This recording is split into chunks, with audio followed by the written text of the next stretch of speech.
I this video I put up a little while ago, and it's kind of a downer. You can call it sad. I don't really know what you would call it, but it was about my son, my wife. Why this time of year always makes me very sad, brings back memories. And I almost immediately got a comment from, I don't know if they were a subscriber, I don't know. And it looked like it was a she, or a woman, female. And she raked me over the coals, told me I had no right or business putting something like that on YouTube at this time of year, and that the poem that's in that thing was not. The poem was written by the girl that died with my son. It was one of her high school things. She was in a poetry class. And this poem was read at my son's and this girl's funeral. They died together. And yes, they were girlfriend, boyfriend, even though she was a couple of years older than him. But they had this thing. And, but she raked me over the coals. I mean, this just caught me completely off. I was like flabbergasted. I couldn't believe she was reading me the riot act because of me putting this piece up on my channel. And I don't know how to explain it. It hurt like hell. But I was like, I don't know. I was in shock. I couldn't believe that she was doing that. But at any rate, I talked to my friend Paul, Grasping Pallet Man, about it just a minute ago on the phone, and I'm putting that sucker back up. And lady, if you don't like it, go to some other channel. But it's my channel, it's my life, and you have the right to look, read it, or watch it or not. It's just that simple. But if you wanted to hurt me, you hurt me. You hurt me. But that's okay. Maybe you're having a bad day. I don't know. But anyway, the video is going back up. Just quick as I have me a cup of coffee.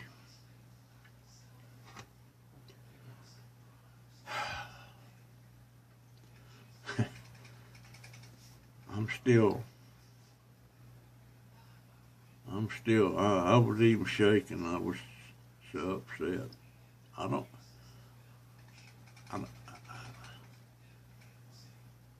I can't say I was mad. It just hurt. It really hurt.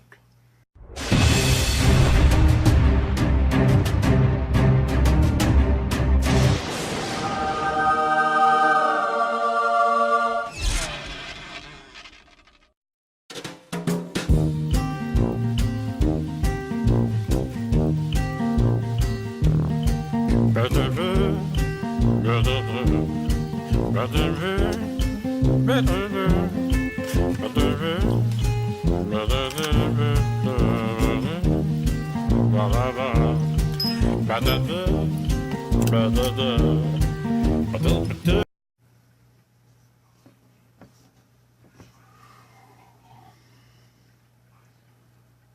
know, a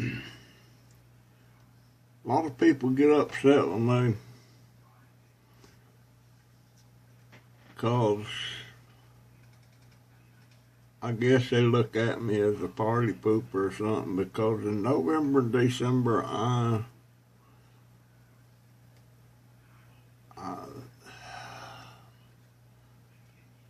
bad time of year for me as far as memories is concerned. You know, I lost my wife in December. I lost my 14-year-old son in November 14th, 1986.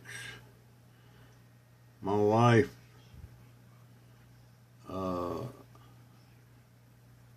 December 6th, 2007. And it's just not a happy time of year for me. I'm sorry, you know, that's just, I can't seem to get away from that. I start thinking about it every year, along with when Thanksgiving starts coming on. I start thinking about it. And thinking about the day that I had an employee that was actually, she was a 17-year-old girl that worked for me through the high school. It was a program they had. And even though my son was 14, that was his girlfriend. But my son had a doctor's appointment.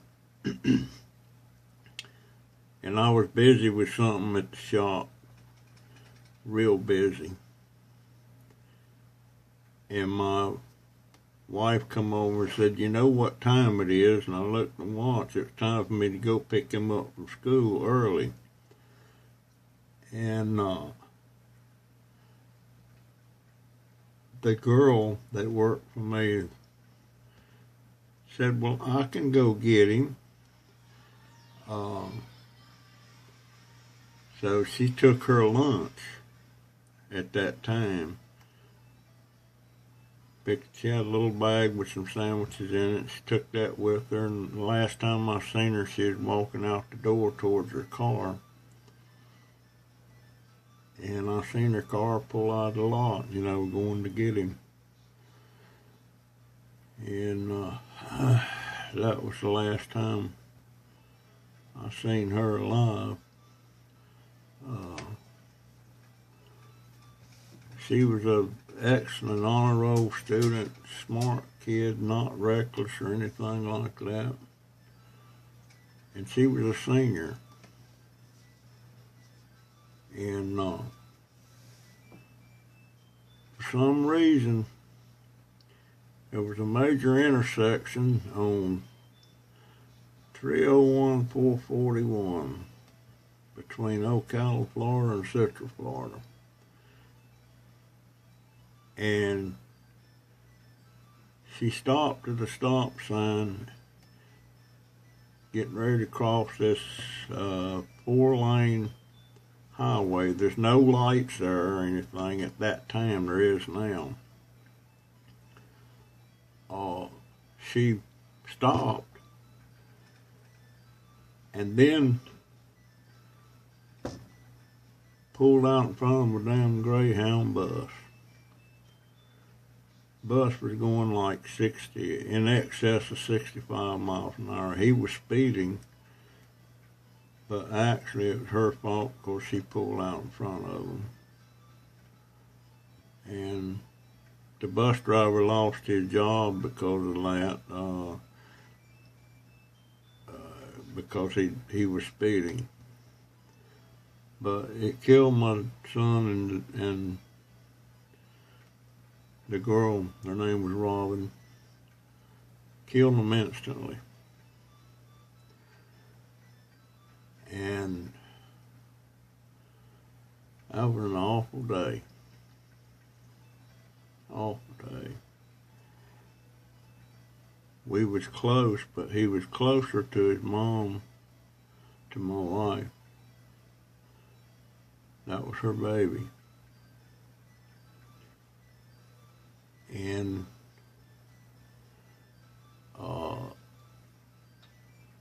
yeah, it was a bad day.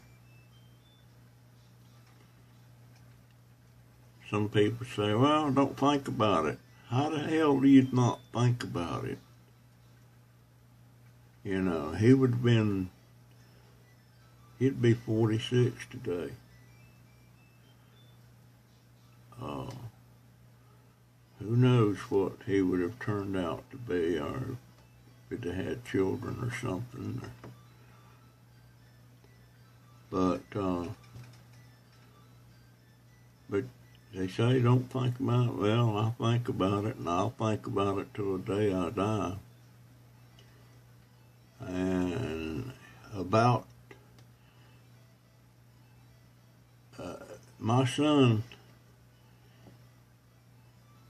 he was 14, he played, you know, he did boy things. He had a machete, and every once in a while I'd catch him chopping little hack marks in the trees and stuff, and I didn't want him doing that. And I had a stack of cinder blocks that I was going to be doing something with. And that sucker had went out there with a big, looked like about a 4 or 5 pound hammer or maul, whatever you want to call it. He broke about 10 of them blocks.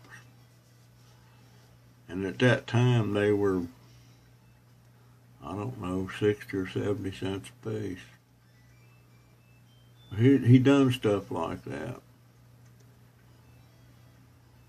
And he had this little plastic toy man. And he had took and got a piece of scrap cloth out of my shop. I was an upholsterer, and I custom built furniture and all that, so a lot of fabric around. And he got some string, and he made a parachute and tied it to the toy. And he'd throw that thing up in the air, and it'd come floating back down. And one day, he threw it out in the yard. He threw it up in the air, and it got caught up in a tree. And it was just in some little limbs there, and he wouldn't come back down. And it was high enough up where I couldn't reach it with a stick. So, in 1988, I was sitting out, he died in 86, and I was sitting out there in the yard in 1988, it was summer, thinking about him.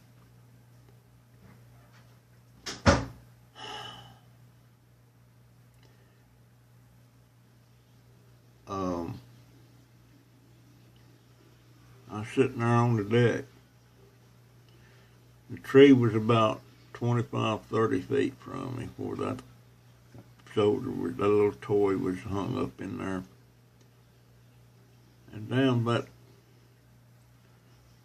thing, all of a sudden, it just come floating down. Landed there on the sidewalk.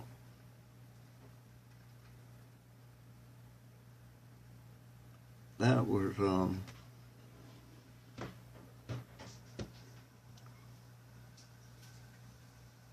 I was a basket case for a while after that. But don't ever tell somebody not to think about something like that, losing a loved one or something, because they think about it. They think about it. And if you haven't lived long enough to lose a loved one yet, don't tell them you know how they feel, because you don't. I always thought I knew how somebody felt when they lost a loved one. Till that happens to you, and if you live long enough, it's going to happen. But till it happens to you, you don't know. You don't have a clue. And especially if it's a child, one of your children. Our minds are not geared or wired or hardwired to expect to have to bury your child. I mean, you expect that either you or your wife's going to have to bury their spouse, unless something happens to both of you at the same time. But that's my parachute / son's story today. Not a happy story, but it happened. And